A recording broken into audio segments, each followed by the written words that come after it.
I think like a lot of people, it was a circuitous path and a little bit of a hodgepodge. I have a background in theater. So I was a theater major in college. I went to St. Louis University. Uh, and I was taking a directing class my senior year. And I knew that I didn't really want to, work. I didn't want to be an actor. I didn't want to be a director. I honestly wasn't that good. And I knew that I would probably end up going into marketing. I also had a degree in communications at the time with a focus in PR. So the theater thing was fun. And then my theater professor is teaching this directing class, brought into the class a woman who had just graduated from an MFA arts management program in Alabama to talk about careers in arts management, and a little bit of a forum similar to this. And I didn't realize that theater had a business side. This is in 1997. It's a little bit pre-internet. You're the very, very early days of the internet. And it just had never occurred to me that, oh, right, shows need to be marketed and that there's a whole business side to doing theater. So I ended up moving to New York that year and going to Brooklyn College to get my MFA in theater management. In the program that existed at that time. So that program did a great job of walking you through, oh, here's a class in publicity and here's the class in marketing. And you saw all of the different arts roles that existed on the business side. So a year into the program was at night so that you could do internships during the day. I completely agree with Jesus that in the world of arts, and particularly in the world of Broadway, which is where I ended up, everything is about the internship. It's really hard. I think people are getting better about it now as we have more discussions about equity and not just expecting people to work for free for 3 years because, well, I worked for free for 3 years. It's like, no, then everybody who ever works for you is going to look exactly like you, and that's not helpful to the industry or for society. So, but that program I was already at grad school and on loans for that. So it enabled you to do the required internships during the day.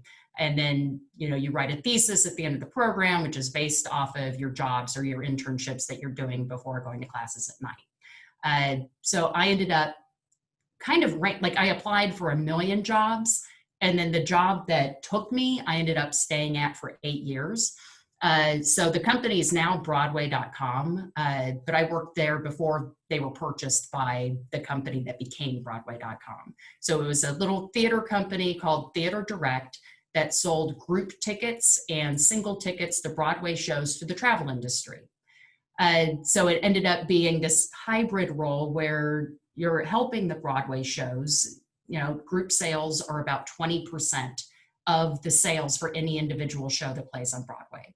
So it's a huge component of how that industry stays alive. But then the travel industry is this whole other piece of it. So, and I know some of the questions that come up on the chat are what are things that you learned earlier in your career that help you later on? And it's really about making those connections. So I didn't end up, I worked at this job for 8 years, and then I ended up going into general management and then into an ad agency that worked for Broadway shows. But I never let go of that travel industry side of what I was doing.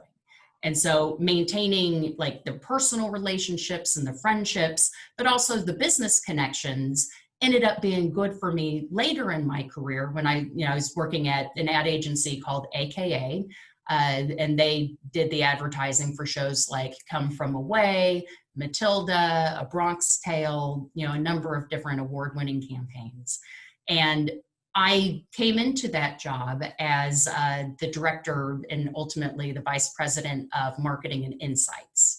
So it was a marketing focused role that also went deep into kind of data analysis. And I was able to bring to that role knowledge about the tourism industry, which is hugely important for Broadway shows, knowing how many both domestic visitors and international visitors are going to come and see a show. Once you get past the first 6 months of your run, that's essential to keeping the show going. So keeping up all of those relationships, I made what would otherwise be a little bit of a strange move over into the tourism world, which is, like all the arts jobs, also a great place to be in right now with the pandemic. But I ended up accepting a role of managing director of marketing at NYC and Company, which is the city's tourism board. So we promote officially the vibrant image of the 5 boroughs of New York City across the world. And that's through press stories, that is through partnerships that I've worked on, such as something that got delayed a little bit, but will still hopefully happen next year, is a partnership that we had with the film In the Heights.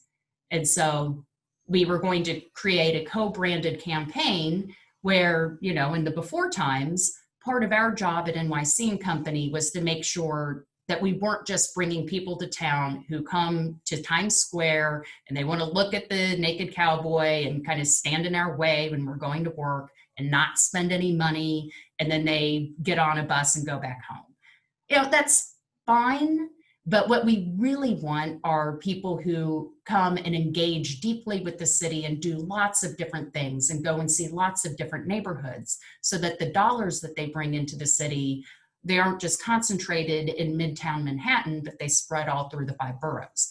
And so supporting Washington Heights was going to be really special in that way. It also helps us kind of relieve congestion in the middle of the city. So that was going to be a very cool campaign. And then, of course, the last thing on our list right now is getting visitors into Washington Heights. So hopefully when the movie, if it is able to come out in June, is the new release date, we'll be able to continue to do a partnership with them. But it's just an example of how all of these random relationships that I was able to make early in my career, it's now come full circle, because in my role at NYC and Company, it's a little less arts focused now. It's not really, in the nitty gritty of Broadway ticket sales and how many tickets did you sell last week and how many tickets do you have sold for tonight's performance. And it's much more about how are we lifting up the city overall, using the arts very much as a linchpin for talking about the city. It is a major reason why people come to the city. My company does things, we run programs like Restaurant Week, if you've heard of that, and also Broadway Week, which is the half-price tickets for Broadway shows. So, and that, if you would have asked me when I was in college, would I be running marketing for the city and the brand of New York City, I would have never come up with that answer. That was really, really good. Oh, go ahead, Allison. Sorry. Thank you for that, really. You sort of began to touch on it a little bit, but if you could talk a little bit more about what some of the challenges are in your day-to-day job, and then also, what you like most about doing it. Make sure to check out the My Career tab on the BC Navigator app, where you can track your career progress based on the amount of credits you've earned, stay updated on upcoming events from the Magner Center, and watch our videos for insight and advice on your career field.